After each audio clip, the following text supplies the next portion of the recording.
Jangan lupa like, subscribe, dan bagikan, serta klik tombol lonceng untuk mengetahui berita terupdate selanjutnya. Jangan lupa klik akun sosial media kami, supaya berita terupdate lainnya kamu tidak ketinggalan, guys. Pak Tirta ngamuk sinetron Zahra dihujat. Apa sih? Gak suka? Tinggal skip. Dilansir dari suarabanten.id, Panji Saputra pemeran Pak Tirta ngamuk di sinetron Zahra dihujat dan disebut promosikan pedofilia. Sinetron Suara Hati Istri yang tayang di Indosiar itu pun mendapat teguran KPI atau Komisi Penyiaran Indonesia. Pak Tirta tak terima dengan tudingan itu. Pak Tirta malah minta netizen tidak usah nonton sinetron Zahra jika tidak suka. Apa sih komennya? Kalau gak suka tinggal skip.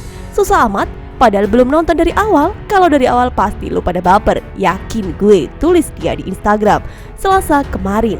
Beredar pula ungkapan hati Lea, ia mengaku tak akan mengambil tawaran sinetron tersebut jika mengetahui jalan cerita dari awal. Kalau diketahui, tahu dari awal, aku gak bakal ambil.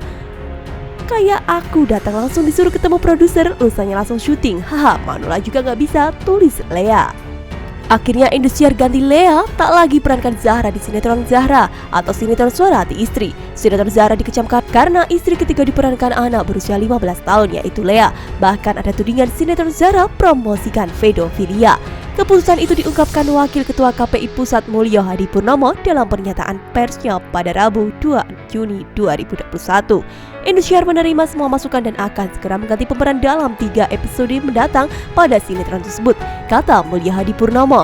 Sebelumnya, sinetron Suara Hati Istri atau sinetron Zahra dilaporkan ke KPI atau Komisi Penyiaran Indonesia. Sinetron Zahra Indosiar dinilai mempromosikan pedofilia. Sebab gadis berusia belasan tahun, Lea jadi istri ketiga atau dipoligami.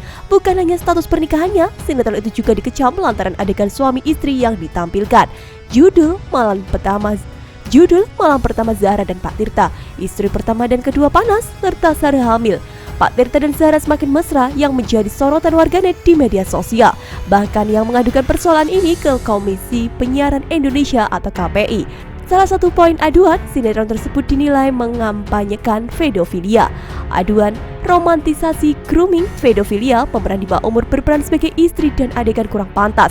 KPI buka mata, siaran sehat untuk rakyat, tulis si B-Label. Masa anak di bawah umur dijadiin istri ketiga? Mana hamil juga, ujar NR Audia. Bisa diperhentikan paksa nggak sih sinetronnya? Tanya Kowing. Ada yang nilai sinetron semacam itu sulit dihentikan selama ada penontonnya. Kayaknya nggak bisa selama rating naik. Kalau enggak, cuma dapat teguran aja, habis itu lanjut, kata S1412. Sementara itu, aduan soal sinetron tersebut belum mendapat respon dari KPI. Sebagai informasi, sinetron Suara Hati Istri mengisahkan Zahra dan Tirta. Ayah Zahra yang seorang petani mempunyai utang kepada bosnya, Tirta. Demi melunasi, gadis itu harus menikah dengan pria yang sudah memiliki 2 istri. Lea merupakan artis kelahiran Bali 5 Oktober 2006. 4 bulan lagi dia baru genap berusia 15 tahun. Sementara itu dilansir dari KPI, Komisioner KPI Pusat Bidang Kelembaan Nuning Rodia menjelaskan perlindungan terhadap anak dan remaja ini mencakup anak sebagai pengisi atau pembawa program siaran, anak sebagai pemeran dalam seni pemeran seperti film, sinetron atau drama lainnya, dan anak sebagai materi atau muatan dalam program siaran. Dalam P3PS juga mengatur larangan untuk anak-anak menjadi pembawa acara atau pengisi program yang disiarkan secara langsung di atas pukul 21.30, ujar Nuning. Hal itu tentu untuk menjaga agar hak-hak anak tidak terabaikan. Selain itu, P3 dan SPS juga mengatur bahwa anak sebagai narasumber program siaran harus sesuai dengan kapasitasnya sebagai anak dan harus didampingi orang tua apabila di luar kapasitasnya. Yang juga penting dipahami oleh pengelola rumah produksi, jika menjadikan anak sebagai pemeran dalam seni peran, harus diberikan peran yang sesuai dengan umur mereka sebagai anak. Jangan sampai diberi peran-peran yang akan berpengaruh secara negatif bagi tumbuh kembang dan psikologis anak, tegasnya, termasuk dengan tidak menampilkan materi yang menstimulasi pernikahan usia muda dan program siaran. Menurut kalian, bagaimana komentarnya Salvena Lovers? Tulis di kolom komentar ya, gengs.